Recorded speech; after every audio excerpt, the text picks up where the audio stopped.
탄핵소추 관련 조사 절차는 우리 헌법상 함부로 개시될 수가 없는 겁니다. 그렇기 때문에 본회의에서 의결을 통해서만 조사 절차를 개시할 수 있는 것이고요. 이게 정말로 조사가 필요하다라고 하면 민주당이 당론으로 발의해서 당당히 탄핵소추 요건을 맞춰서 과반수 의결을 하고 그에 따른 정치적 책임을 져야 되는 겁니다.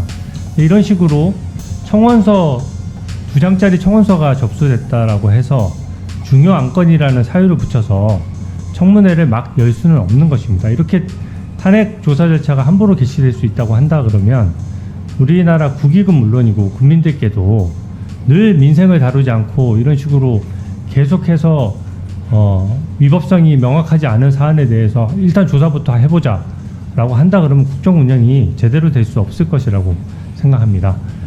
이게 지금 중요한 안건이라고 하면서 지난번에 결국은 청문회를 열겠다고 했는데 그렇게 중요한 안건이면 대체 토론을 왜 그렇게 제안하는 것입니까? 중요한 안건일수록 대체 토론을 더 자세히 해야죠.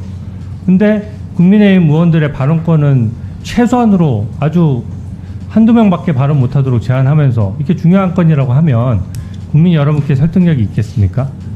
오늘 민주당 의원님들 발언 중에서 보면은 이게 방송법의 대통령이 위반해서 탄핵 사유가 된다는 말씀도 하셨습니다. 이거 지금 현재 민주당 의원님들 주장에 따르면은 청원서를 심사하기 위한 조사 절차라고 지금 말씀하시죠. 청원서에는 어디에도 방송법 관련된 내용이 없습니다. 그러니까 방송법을 언급해 가면서 이것도 위법이니 저것도 위법이니 민주당과 국민의힘에서 의견이 완전히 다른 사안에 가지고 탄핵 사유라고 운운하는 것 자체가 이것이 탄핵 절차를 우회하겠다는 의도가 드러나는 것이라고 생각합니다. 이렇게 청원서가 들어오면 사안만 중대하면 무조건 심사해야 한다고 한다면은 예를 들어서 법인카드 유용 의혹으로 이재명 대표의 국회의원 제명 청원이 만약에 들어와서 요건을 넘겼다라고 칩시다. 그러면은 그것도 중요한 건이기 때문에 심사합니까? 그거는 야당 대표는 의전서열도 굉장히 높고 중요한 위치에 계신 분이고 국정위에서 중요한 내용입니다. 대체 토론이 아닙니다. 증인과 관련된 대체 토론이 발언을 자, 조진우 의원님 잠깐 발언 중지해 주시고 타이머 꺼주세요. 발언하겠습니다. 박은정 의원님 의사진행 발언을 할 때도 발언이 끝난 다음에 하시고요. 계속 말씀드립니다. 의원이 발언하고 있을 때는 좀 참으세요. 끝날 때까지. 그리고 거기에 대해서 이견이 있으면 의사진행 발언을 신청해도 좋고 뭐 해도 좋습니다. 그래서 이거는 여야 불문하고 위원장으로서 분명히 말씀드리는데 끼어들기 하시는 분들 경고합니다. 142조 2항에 따라서 조치할 수 있습니다. 그러니까 발언할 땐 제발 좀 들어주세요. 주진우 의원 발언해 주세요. 법인카드 유용 의혹으로 아까 이재명 대표 국회의원 제명 청원을 예시로 들었는데요. 증인과 관련된 대체 토론이 아닙니다. 아니 제가 발언을 좀 하시겠죠. 증인과 관련된 대체 박은정 의원님 그러니까 그 증언과 발언도 관련된 대체 끝나고 토론 하세요. 내용이 맞습니다. 끝나고 그게 왜 하세요. 아닙니까? 끝나고 하세요. 지금 6명에 네. 대한 증인에 대한 대체 토론이 아닙니다. 자, 또 말씀하시죠. 위원장으로서 발언 중간에 제가 발언을 중지시킬 수도 있습니다. 위원장 재량으로. 여러분들은 그런 재량이 없어요. 그러니까 그 위원장이 할 테니까 알아서 할 테니까 좀 기다려 주시기 바랍니다. 자, 주진우 의원 발언하세요. 제가 주진우 의원 발언에 찬성해서 이렇게 하는 게 아니라 이거는 회의 진행상 이렇게 하는 겁니다. 그러니까 협조해 주세요. 자, 발언하세요. 네, 법인카드 유용 의혹으로 이재명 대표 국회의원 제명 청원이 들어왔을 때 다 따져보겠죠. 법인카드 유용에 관련된 증거가 얼마나 되는지 또 그 사유가 국회의원 제명 사유가 되는지 이런 등등을 다 따져볼 것입니다. 근데 이번 탄핵과 관련된 청원 관련해서는 그거를 하나도 따져보지 않은 상태에서 청문회부터 열겠다고 하는 겁니다.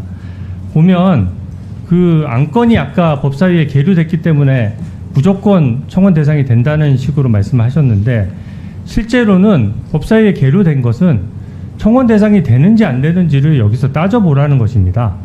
그래서 국회나 법사위가 해결할 수 없는 청원은 기본적으로 청원 대상이 되지 않는 것이고요. 그렇기 때문에 아까 예시로 들었던 문재인 전 대통령에 대한 탄핵 청원에 대해서도 청원 대상이 안 됐기 때문에 소위 심사도 하지 않고 종결됐던 겁니다.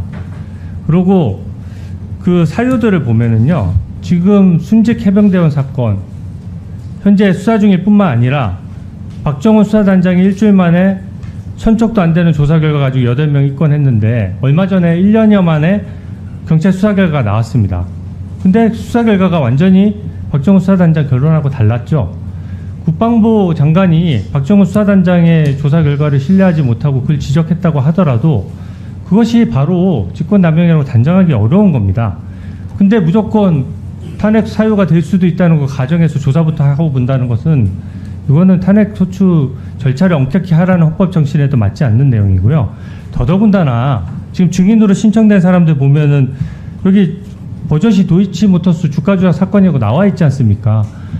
이게 대통령의 직무와 관련된 것만 탄핵 사유가 될 수 있는 거거든요. 그러니까 일반 국민이 청원하다 보니까 그거를 법리적인 거 잘 몰라서 그렇게 신청을 한 것인데 이걸 가지고 증인 신청을 한다는 것 자체가 아예 법과 헌법에 맞지 않는 것입니다. 그렇기 때문에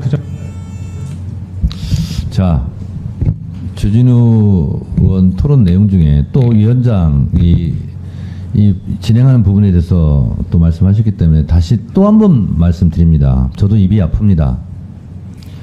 이미 이 청원은 청원으로 성립이 됐어요. 다시 한 번 말씀드립니다. 재판을 간섭하는 내용, 국가 기밀, 국가를 모독하는 내용, 이 세 가지는 청원이 성립 안 됩니다. 그런데 이미 국회에서 이 윤석열 대통령 탄핵 청원, 이 즉각 발의 요청, 이거는 이 세 가지에 해당되지 않아서 법사위에 자동으로 회부된 겁니다.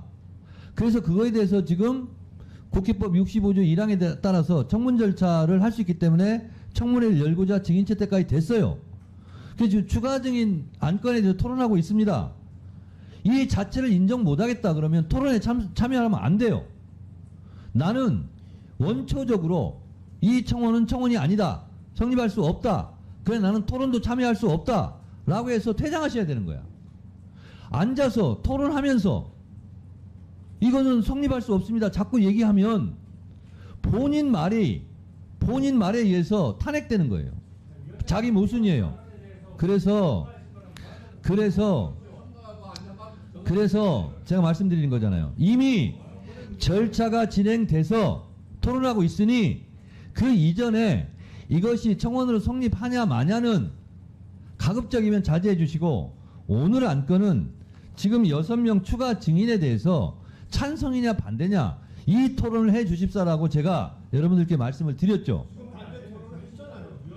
자, 그러니까 표현의 자유는 있지만 가급적 제가 이렇게 말씀, 가급적 증인 정진석, 홍철호, 송창진, 이원석, 강의구, 이동혁 이 추가 증인 채택하는 것이 맞느냐 틀리냐 이 부분에 대해서 주로 토론해 주셨으면 좋겠다라고 제가 요청을 드렸잖아요. 아셨습니까? 자, 박지원 의원님 토론해 주세요. 의사진행 바람에 토론해 주세요.